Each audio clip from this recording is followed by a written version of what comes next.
Good day mga ka-newbie, ito na naman tayo at muli maglilinis na naman tayo ng isang window type aircon at kung inyong mapapansin ay medyo may kalumaan na ang window type aircon na ito at ayon sa ating pag-oobserba ay may konting lamig pa naman ang aircon na ito at ayon sa ating customer ito ay halos nasa 15 years na in the making, so mantakin nyo mga ka-newbie, napakatagal na. So ang gagawin natin, babaklasin muna natin itong kahoy dahil humaharang ito dito sa ating window type aircon, hindi natin ito mailabas at kung ipapakita ko sa inyo mga ka-newbie yung kanyang pin sa likod, yan yung mga pins po yung likod na yan, yung may mga guhit-guhit na yan ay medyo bulok na at medyo may kalumaan na. So ibabaklasin lang natin yan at magsisimula na po tayong maglinis. At eto na, nailabas na natin yung ating window type mga ka-newbie. Maglalagay lang tayo ng tubig panglinis sa window type na ito at ipapakita ko sa inyo iyan ang dumi ng window type na aircon na ito na 15 years nang napapakinabangan at talaga namang bihira daw itong malinisan ayon sa ating customer.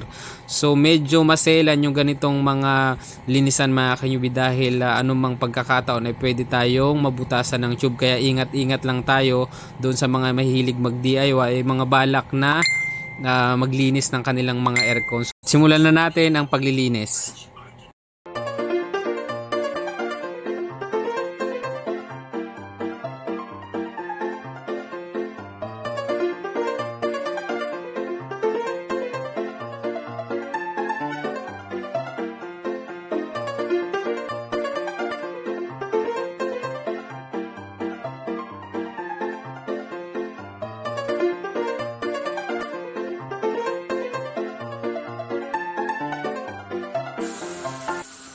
Okay, matapos ang ilang minuto ng ating pagpa-pressure washer at nakapagsabon na tayo, nakapagbanlaw na tayo, ito na po yung ating output, no? Papakita ko lang po yung kaibahan ng before and after natin. So ito po yung kanyang mga kaha, kung inyo mapapansin ay medyo may mga ano talaga, mga gapok na, ayan o, yung kanyang pinaka case talagang medyo nagputol-putol na, pero okay lang naman dun sa may-ari dahil sabi nga nung may-ari talagang dati ng bulok yon.